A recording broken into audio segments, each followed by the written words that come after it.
Terima kasih kalian telah mengklik video ini. Di sini kita akan membahas tentang LC bond.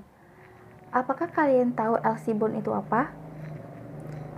Mungkin sebagian orang ada yang sudah tahu, tapi sebagian orang juga lagi tidak ada yang tahu.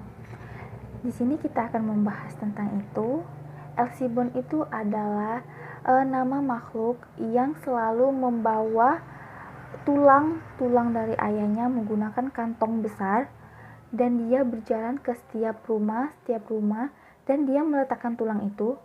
Setelah itu dia akan menghitung tulang itu kembali, dan ketika itu rumah yang dia datangin itu akan ada salah satu yang meninggal. Tapi sebelum kita melanjutkan tentang kejadian makhluk itu, kita harus balik ke awal mula dia. LC bond itu adalah kisah nyata dari seorang anak dalam keluarga petani. Dia mempunyai orang tua, yaitu ibu, bapak, dan kakek. Dahulu sebelum dia lahir, orang tuanya itu susah punya anak dan hampir menunggu 1 tahun untuk mempunyai anak, dan lahirlah dia, LC bond tadi. Setelah dia lahir, karena dia anak tunggal, jadi dia manja kepada orang tuanya, dan orang tuanya juga selalu memanjakan dia. Jadilah dia tumbuh menjadi orang yang sangat sombong dan tidak patuh terhadap orang tuanya. Setelah itu, ketika dia ingin memakan daging rusa, dia meminta kepada orang tuanya kalau dia ingin memakan daging rusa. Tetapi ayahnya bilang, dari mana aku dapat memenuhi persyaratan itu, memenuhi apa yang kamu mau. Tapi dia gak mau tahu, dia harus makan karena dia pengen makan daging rusa itu. Jadi dengan terpaksa ayahnya mencari, dia membawa senapan untuk berburu di dalam hutan. Berjam-jam bapaknya berburu, tidak mendapatkan daging rusa pun, tetapi dia menangkap binatang-binatang lain untuk digantikan menjadi daging rusa itu. Ibaratnya dia memburu binatang lain untuk menjadi ganti dari daging rusa itu.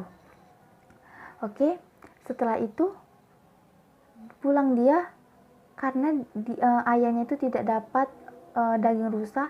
Dia marah, tapi ibunya nggak tahu kalau ayahnya pulang. Karena cuma dia aja yang tahu kalau ayahnya itu pulang dan tidak dapat daging rusa itu. Ketika dia pulang, anak itu marah. Kalian tahu nggak sisir untuk ngapain rumput yang jaring-jaring kayak sisir itu? Dia mengambil itu dan dia menusukkan itu ke badan ayahnya pas di jantung. Nih, nembus. Sontak ayahnya tewas di situ. Setelah itu, dengan kejinya dia, ketika dia udah menewaskan ayahnya, dia memutilasi badan ayahnya. Diambilnya rongga dalam, daging, tapi dia tidak mengambil tulangnya. Ketika dia udah memutilasi ayahnya, dia dengan enaknya membawa tubuh ayahnya itu, daging-daging serta isinya, ke ibunya agar dimasak. Itu adalah pengganti daging rusa yang tidak dapat dicari oleh ayahnya tadi. Walaupun karena ibunya itu nggak tahu kalau itu daging ayahnya atau suaminya, dia memasak. Tetapi setelah dia masak, dia heran, ini daging apa? Kok bentuknya beda dari daging rusa yang aku masak lalu? Karena kan dia udah pernah masak daging rusa itu. Jadi ditanyalah sama anaknya, "Nak, ini daging apa?" Terus dengan santainya dia bilang, "Ini daging ayah, Bu, daging suamimu."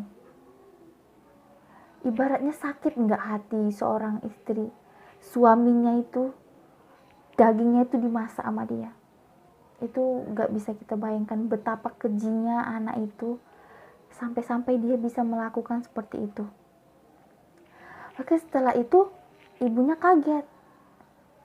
dan dia memberitahukan kepada kakek itu apa yang terjadi kepada anak dan keluarganya. Setelah itu kakeknya marah. Langsung dia diikat di pohon dan badannya itu dicambuki sampai semua badannya itu luka-luka, dan dia minta ampun. Tapi kakeknya itu gak mau mengampuni dia karena tingkah lakunya yang udah tidak manusiawi lagi. Setelah itu dia lukanya tadi kan luka tuh kan diolesi oleh cabai dan lemon. Ibarat kita luka terkena pisau yang tidak sengaja aja, kalau kena air aja sakitnya gimana, apalagi luka yang memang dicambuk yang udah keluar darah itu ditaruh atau digosok dengan cabai dan perasan lemon, apa nggak jerit itu. Jadi setelah itu dilemparkannya tulang ayahnya yang dia apain tadi kepada dia menggunakan kantong besar. Setelah itu dia disuruh lari sama kakeknya. Setelah lari, tapi nggak seenak itu. Anjing-anjing disuruh kakeknya nyuruh anjing-anjing itu untuk mengejar dia. Dan tahulah sendiri kalau anjing itu gimana kalau ngejar. Badan kita tuh habis kena cabik-cabik sama dia. Tapi sebelum dia lari dan anjing itu mengejar, kakek itu memberi kutukan kepada dia. Dan dia menjadi, kalaupun dia meninggal, dia menjadi arwah penasaran. Ketika dia lari, anjing itu pun mengejar dia. Sontak ketika dia dapat, ya anjing itu mencabik-cabik badan dia sehingga dia meninggal. Dari situlah kejadian itu terjadi. Dan ketika dia meninggal, dia menjadi arwah penasaran. Arwah penasaran yang membawa tulang belulang ayahnya dan korban-korban yang meninggal pada saat dia masuk di setiap rumah. Dia itu wujudnya memakai topi, kurus, sedikit membungkuk badannya, dan dia membawa kantong besar berisi tulang-tulang ayahnya dan tulang-tulang korban yang telah dia buat meninggal. Dia itu mempunyai tanda-tanda, yaitu bunyi siulan. Dia siulan tapi dia berbunyi. Kalau misalnya siulan itu dekat tapi deras, berarti itu adalah tanda-tandanya. Tetapi kalau misalnya dia itu siulannya itu jauh, kecil, berarti kamu selamat. Tapi ini kan adanya di Kolombia, di Venezuela. Di sini itu nggak ada, jadi kita itu aman. Oke, sampai situlah pembicaraan kita hari ini. Semoga bermanfaat. Jangan lupa like, comment, subscribe video ini, channel ini agar berkembang. Assalamualaikum warahmatullahi wabarakatuh.